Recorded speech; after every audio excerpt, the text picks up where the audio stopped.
por qué el mundo está en declive? Y hay muchísimas teorías, pero les presentaré 3 teorías que me parecen interesantes. La primera es la idea de la financiarización, y esta teoría es propuesta por un economista francés llamado Thomas Piketty, y escribió un libro llamado El Capital en el siglo XXI. Es un libro fantástico. No tienen que leerlo, pero si pueden, deberían hacerlo, porque es una lectura fácil pero muy reveladora. Y lo que él sostiene es que lo que ocurre en la sociedad es que el capitalismo pasa de fase en fase. Al principio tienes el capitalismo de consumo, lo que significa que lo que la sociedad intenta hacer es crear bienes que los consumidores quieran comprar. Esta es una era de rápida generación de riqueza. Luego pasas al capitalismo financiero, que es un periodo de inversión, es decir, un tiempo en el que decides invertir tu dinero. En lugar de construir fábricas o invertir en bienes físicos, lo que haces es poner ese dinero en la bolsa de valores, en el mercado financiero. Bien, así que intentas generar tanto dinero como sea posible. Pero lo que discutimos la clase pasada, que es muy importante, es que riqueza y dinero no son lo mismo. En la primera fase, el capitalismo de consumo, te enfocas en la generación de riqueza. En el capitalismo financiero, te enfocas en la generación de dinero. Y luego pasas al capitalismo de monopolio, donde solo unas pocas empresas lo controlan todo. Y vivimos en una era de capitalismo de monopolio. Y esto sucede porque es mucho más rentable para las empresas ser monopolios que estar en competencia entre sí. El capitalismo financiero busca crear tanto dinero como sea posible, no tanta riqueza. Y así unas pocas empresas llegan a dominar, se convierten en monopolios. Y esa es la época en la que vivimos hoy. ¿Por qué es esto importante? Es importante porque cuando hacemos esta transición, la gente ya no se enfoca en trabajar duro. Solo se enfocan en especular, ¿de acuerdo? Así que permítanme darles un ejemplo. Digamos que soy un emprendedor y quiero ganar tanto dinero como sea posible. Bueno, lo que hago es construir una fábrica. Cuando construyo una fábrica, estoy creando riqueza real, porque una fábrica requiere que contrates trabajadores, requiere que desarrolles tecnología, requiere que fabriques bienes que la gente quiera comprar. Pero después de construir una fábrica y ganar mucho dinero, quiero tomar este dinero y dejar que crezca lo más rápido posible. Así que lo pongo en la bolsa de valores. Y así es como se comporta la gente. El problema es que si demasiada gente hace eso, entonces nadie está trabajando realmente. Nadie está creando riqueza real en la economía. El otro problema es que por la forma en que está configurado el capitalismo, si todos ponen su dinero en la bolsa crece demasiado rápido y la economía real no crece tan rápido. Y la diferencia es abismal. Thomas Piketty pasó mucho tiempo revisando el impuesto sobre la renta, solo viendo cuánto impuesto pagaba la gente. Hizo muchos análisis estadísticos, y lo que descubrió es que la economía real en la etapa tardía del capitalismo crecerá cerca de un 2%. La economía financiera crecerá a un 5%. Y esto es realmente clave. Lo que esto nos dice es que si tienes $1.000.000, podrías elegir ir y abrir un restaurante, o podrías elegir invertir en la bolsa. Si abres un restaurante, ganarás como máximo $20.000 al año. Pero si lo pusieras en la bolsa de valores, ganarías $50.000 al año. Así que todos pondrán todo el dinero en la bolsa, lo que permite que la bolsa de valores aumente. Pero la economía real no está mejorando. Y por lo tanto, surgen todos estos problemas. Mayor desempleo, mayor deuda. Nadie está trabajando realmente. Esa es la idea de la financiarización. Y lo que Piketty sostiene es que esto es solo un ciclo natural. Esto es solo un subproducto natural del capitalismo. Vivimos en una era de capitalismo tardío.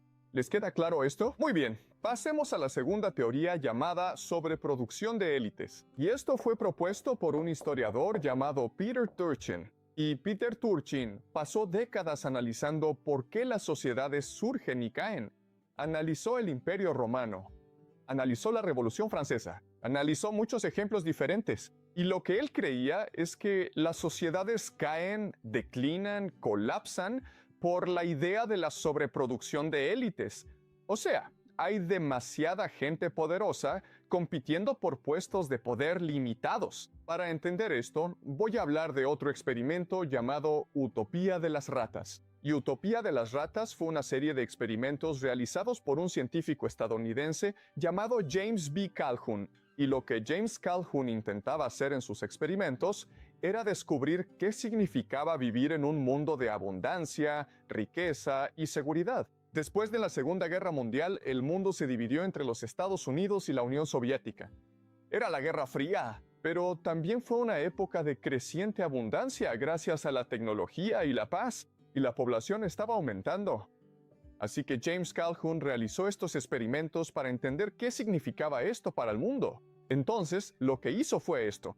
Tenía una habitación que estaba aislada del mundo, y en la habitación puso comida, agua y refugio para una colonia de ratas. Tal vez unas 10 ratas al principio, pero pronto llegaron a ser 400 o 500 ratas. Y al principio las ratas eran muy felices, pero sin importar cómo Calhoun configurara el experimento, al final las ratas siempre terminaban matándose entre sí. Lo que descubrió es que si vives en un mundo de abundancia y seguridad, el resultado final son las ratas. Siempre se matan entre sí, y siguió haciendo esto durante 20 años, y nunca pudo crear una situación en la que las ratas vivieran en paz. Y nunca pudo entender por qué sucedía esto. E incluso hoy hay un gran debate sobre por qué es así. Pero él tenía una teoría, ¿bien? Y la teoría es esta. Las ratas no competían por comida. En realidad competían por estatus. Pensemos en esto. En la naturaleza, en el mundo real, las ratas compiten por derechos de apareamiento, ¿no? Es a una rata hermosa y peleas por ella, ¿verdad? La rata que gana es ahora el macho alfa. Y el macho alfa puede tener tantas compañeras como quiera. En la naturaleza, ¿qué harán las otras ratas? ¿Pelear contra ellos? Bueno, las otras ratas probablemente huirán a otro lado y buscarán otras compañeras, ¿no? Porque todos intentan ser el macho alfa. Pero, ¿cuál es el problema con el experimento de James Calhoun? ¿Se pelean entre sí? ¿Por qué se pelean entre sí? Porque no pueden ser el macho alfa. Están atrapadas donde están, ¿entienden? Así que el estatus es lo que llamamos un juego de suma cero. Yo gano, tú pierdes. Solo puede haber un ganador, pero en la naturaleza, si gano, las otras ratas huyen e intentan construir su propia colonia. Pero en el experimento de James Calhoun no tienen a dónde ir. Y así, lo único que pasa es que siguen peleando entre sí hasta morir. Y esa es la idea de la sobreproducción de élites. Y eso es lo que dice Peter Turchin. La élite, los hijos de la élite, siempre están luchando por puestos de poder. No la gente común, son los hijos de la élite. Pero eventualmente la élite tiene demasiados hijos y no hay suficientes puestos de poder. Otra forma de decir esto es que en China hoy hay demasiados graduados de la Universidad de Pekín, Beida, y la Universidad de Tsinghua. Quieren ser el gran jefe, quieren tener el poder, pero son demasiados y no tienen a dónde ir. Y eso genera conflictos en la sociedad. Y al final, lo que Peter Turchin ha descubierto es que, si ese es el caso, la sobreproducción de élites llevará finalmente a la guerra o a la revolución. Llevará al colapso de la sociedad. Y no hay forma de evitar esto. Ese es Peter Turchin. Ahora, quiero pasar a la tercera teoría. Y la tercera teoría es la idea de un ciclo de vida de la civilización. Y esto fue propuesto por un filósofo y académico alemán llamado Oswald Spengler. Y lo que él sostiene es que la sociedad, la cultura, la civilización no son diferentes de una persona. Como persona, como ser humano, pasamos por un ciclo de vida. Nacemos, crecemos, maduramos y luego morimos, ¿verdad? Y no hay forma de evitar esto. Todos tenemos ciclos de vida limitados. Puedes vivir hasta los 100, puedes vivir hasta los 150, pero eventualmente morirás. Y lo que Oswald Spengler dice es que eso también sucede en la sociedad. Y no hay nada que nadie pueda hacer al respecto. Así que repasemos el ciclo de vida de las civilizaciones. ¿Bien? Al principio, estás en la aldea. Luego pasas a la ciudad. Luego desarrollas la megaciudad. No todas las civilizaciones pasarán por este ciclo. Pero las exitosas sí pasarán por el ciclo. Empiezas como los romanos, ¿verdad? La dinastía china. Empiezas en una aldea. Si tienes éxito en la aldea, construyes un pueblo. Luego, cuando estás en un pueblo y tienes éxito, derrotas a otros pueblos y construyes una ciudad, y luego te conviertes en una megaciudad. Y lo que Oswald Spengler dice es que en el apogeo de la civilización ahora debe morir. Así que repasemos la teoría. En la aldea la vida es bastante simple. La gente trabaja duro, bien. Están unidos, tienen una mentalidad colectiva, todos se ayudan entre sí. Y también, lo que es realmente importante es que hay muchos bebés, ¿verdad? Es muy común que las madres den a luz a 10 u 11 hijos en la aldea, ¿verdad? Y la razón es que los hijos son mano de obra gratuita, así que tienes incentivos para tener tantos hijos como sea posible. Bien, entonces este es el esquema de una aldea. Pero a medida que subes en la escala de la civilización, al madurar como civilización, lo que sucede es que aumenta la abstracción. Abstracción es solo una palabra elegante para decir que estás alejado de la realidad. Entonces, cuando estás en una aldea, lo entiendes todo, ¿verdad? Entiendes que, la comida que como viene de las semillas que yo planto, ¿no? Pero cuando estás en una ciudad, adivina qué, esas bebidas que tomas no tienes idea de dónde vienen, ¿cierto? La comida que estás comiendo no tienes idea de dónde viene. Todo es abstracto para ti. Todo está alejado de la realidad, ¿entiendes? Así que en la aldea, la gente se dedica a trabajar duro y a ayudarse mutuamente. Pero a medida que avanzas, la gente se vuelve mucho más individualista. ¿Te preocupas por tu propio placer personal? ¿Te preocupa el cómo obtengo yo un beneficio de esto? Otra forma de decir esto es que en una aldea lo que mantiene unida a la gente son las emociones, la tradición y las relaciones. Pero cuando te mudas a una megaciudad,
¿qué es lo que mantiene unida a la gente?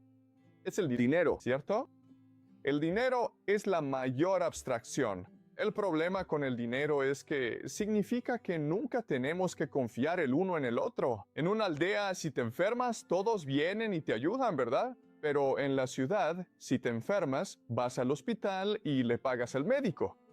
A tus vecinos no tiene por qué importarles. Tu familia no tiene que ayudarte, ¿entiendes? Así que te vuelves individualizado, te vuelves atomizado.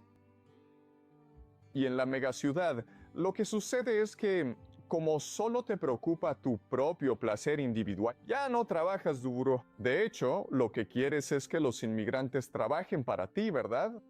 Ya no te importan los demás, solo te importas tú mismo. Y adivinen qué, amigos, no quieres tener hijos. Y por eso la megaciudad representa la muerte de la civilización. ¿Y qué es Pekín? ¿Qué es Shanghái? ¿Qué es Washington, D.C.? ¿Qué es Nueva York? ¿Qué es París? ¿Qué es Londres? Todas son megaciudades. Y por eso tenemos estas tendencias. Y lo que dice Oswald Spengler es que no hay nada que nadie pueda hacer al respecto. Es un ciclo de vida natural, ¿de acuerdo? Así que estas son las tres teorías principales. Quiero que las recuerden. ¿Está bien?